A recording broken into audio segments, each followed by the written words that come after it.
Assalamualaikum warahmatullahi wabarakatuh. Kami dari kelompok 7 akan mempresentasikan materi pada hari ini yang berjudul minimnya komunikasi sosial yang menyebabkan perselisihan antar pendapat, yang beranggotakan saya Novika Banatul Firdaus absen 23, Mahda Sofia Nurhamila absen 22, Naswa Putri Hoirunisa absen 24, dan juga Talia Josi absen 37.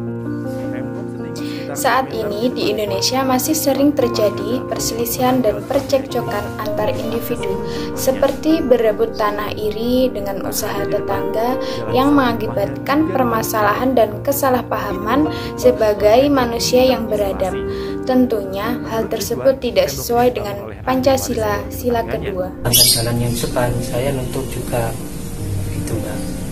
Kalau harapan saya sih ya segera diberi jalan karena saya butuh aktivitas. Mungkin sini lo kalau berani lawan gue, ngurusin rumah tangga orang, ngurusin keluarga orang. Penyebab terjadi minimnya komunikasi sosial. Seringkali kegagalan sebuah komunikasi disebabkan karena perbedaan sudut pandang antara komunikator dan komunikian.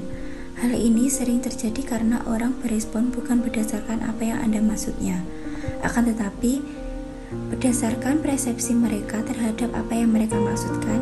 Untuk memastikan bahwa respon Anda tepat dan respon kawan bicara Anda juga tepat, maka perhatikanlah persepsi Anda dan kawan bicara Anda sebelum komunikasi dilakukan. Faktor hambatan komunikasi beserta penjelasannya. Yang pertama, hambatan bahasa. Ini juga berlaku pada bahasa yang di dalamnya mencakup cara pengucapan, aksen, dan cara penuturan yang berbeda-beda. Bahasa yang berbeda bisa membuat kita memiliki makna dengan maksud lain. Inilah mengapa bahasa merupakan salah satu hambatan komunikasi yang perlu diketahui, karena bahasa sering menjadi penghalang dua individu untuk berkomunikasi secara langsung. Yang kedua, hambatan budaya. Komunikasi yang dilakukan setiap individu, kelompok, organisasi, dan sebagainya tentu mempunyai latar belakang kultural tertentu, di mana di dalamnya terdapat disimilaritas yang terlihat seperti nilai, perilaku, kepercayaan yang dijunjung. Hambatan budaya dalam komunikasi diantaranya adalah sistem nilai yang dijunjung, bahasa, keyakinan, dan lain-lain. Dan yang ketiga ada hambatan pribadi. Hambatan personal atau pribadi merupakan hambatan yang berasal dari ranah afektif, perasaan, atau mental seorang yang melakukan komunikasi. Rintangan ini bisa berupa perilaku, sikap, prasangka biasa, sifat individu terkait perspektif, emosi, dan lain sebagainya. Mengapa masyarakat Indonesia masih minim komunikasi terhadap tetangga? Jawabannya adalah kita sebagai warga negara Indonesia yang berpancasila harus mengamalkan kelima nilai-nilai yang terkandung dalam Pancasila. Seperti contoh pembahasan yang akan kita bahas, yaitu mengenai konflik yang berkepanjangan dan paling berbahaya yang bisa timbul hanya karena persoalan komunikasi antar sosial yang kurang baik. Bisa dilihat dari dampak adanya timbul kesalahpahaman, kesalahan informasi, pemberian kesan negatif, adanya perselisihan pendapat, dan lain sebagainya. Maka dari itu, penting bagi seluruh masyarakat untuk mampu menciptakan komunikasi dengan baik. Seperti yang kita lihat dari dampak tersebut, sebagian besar hal yang sering terjadi atau paling menonjol bermula dari kesalahan menyampaikan pesan atau informasi.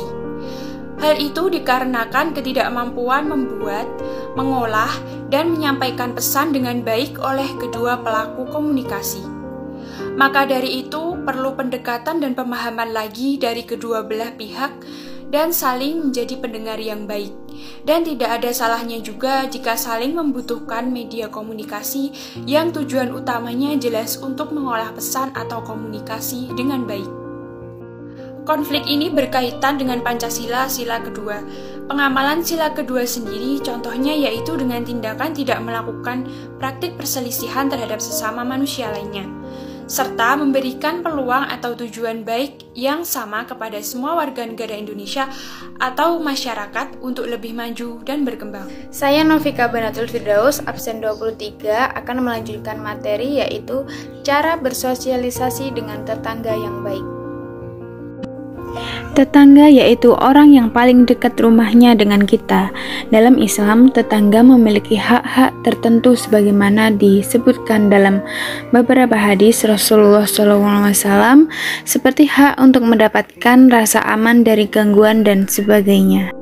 Pada surat Al-Hasr ayat 23 yang berbunyi Bismillahirrahmanirrahim, Wallahul ladzi la ilaha illa huwal malikul quddusus salamul mu'minul muhaiminul azizul jabbarul mutakabir subhanallahi amma yusrikun, yang artinya dialah Allah yang tiada Tuhan selain Dia, Raja yang maha suci, yang maha sejahtera, yang mengaruniakan keamanan, yang maha memelihara, yang maha perkasa, yang maha kuasa, yang memiliki segala keagungan.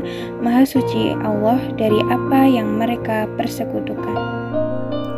Al-Mukmin merupakan salah satu nama-nama Allah yang baik dan benar, atau yang disebut dengan Asma'ul Husna, yang mempunyai arti pemberi rasa aman. Selanjutnya, cara bersosialisasi terhadap tetangga yang baik yaitu sebagai berikut.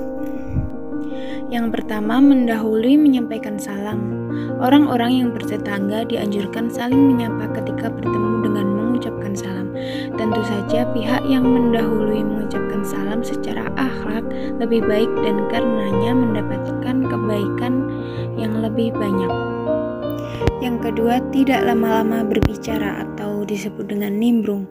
Hidup bertetangga tidak bisa lepas dari berbicara satu sama lain. Namun pembicaraan itu sebaiknya tidak kelewatan lama. Hal ini demi kebaikan seperti menghindari gibah atau menggunjing pihak lain yang bisa menimbulkan fitnah dan sebagainya. Yang ketiga, tidak banyak bertanya. Mengajukan pertanyaan seperti mau kemana Bu? Merupakan salah satu cara menyapa yang sudah umum. Jika pertanyaan tersebut dijawab mau ke pasar, maka tidak harus diajukan lagi pertanyaan yang lebih detail seperti mau beli apa, di mana, sebab hal ini bisa berarti terlalu ingin mengetahui urusan orang lain atau kepo. Cukuplah diikuti dengan ungkapan silahkan. Yang keempat, menjenguk orang yang sakit. Ketika tetangga ada yang sakit, sebaiknya tetangga yang tidak sakit berkewajiban mengunjungi tanpa memandang status sosial pihak yang sakit. Berdasarnya adalah berteman sehingga kesetaraan di antara mereka harus dijaga dengan baik. 5. Berbelasungkawa kepada yang tertimpa musibah. Seseorang tetangga juga berhak dikunjungi ketika sedang tertimpa musibah, terutama kematian anggota keluarganya. Hal yang sebaiknya dilakukan dalam kunjungan takziah adalah ikut berbelasungkawa dengan menunjukkan rasa duka dan mendoakan kebaikan, terutama bagi si mayit dan keluarga yang ditinggalkan. Dan yang terakhir, memaafkan kesalahan ucap. Memberikan maaf kepada tetangga yang terselip lidah sangat dianjurkan, sebab bisa jadi suatu ketika seseorang juga berbuat hal yang sama. Dengan kata lain, saling memaafkan di antara orang-orang yang bertetangga sangat dianjurkan. Demikianlah beberapa cara bersosialisasi terhadap tetangga yang baik.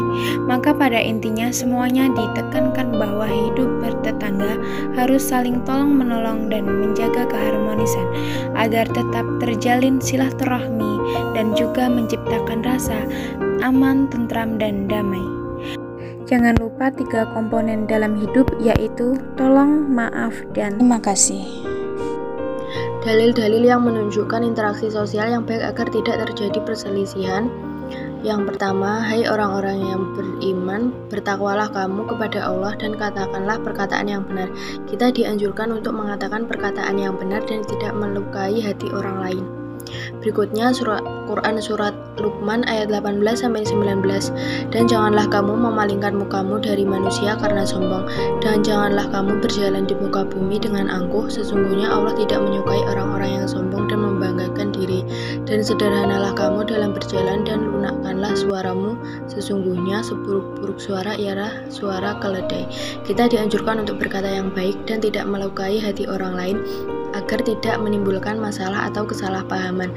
Karena jika kita berkata baik, maka orang lain juga akan memberi feedback yang baik kepada kita. Kesimpulan, dalam lingkungan bermasyarakat sudah seharusnya kita saling menjaga dan saling tolong-menolong, serta menghindari hal-hal yang menyebabkan pertikaian, permusuhan guna terciptanya lingkungan bermasyarakat yang damai. Sekian, wassalamualaikum warahmatullahi wabarakatuh.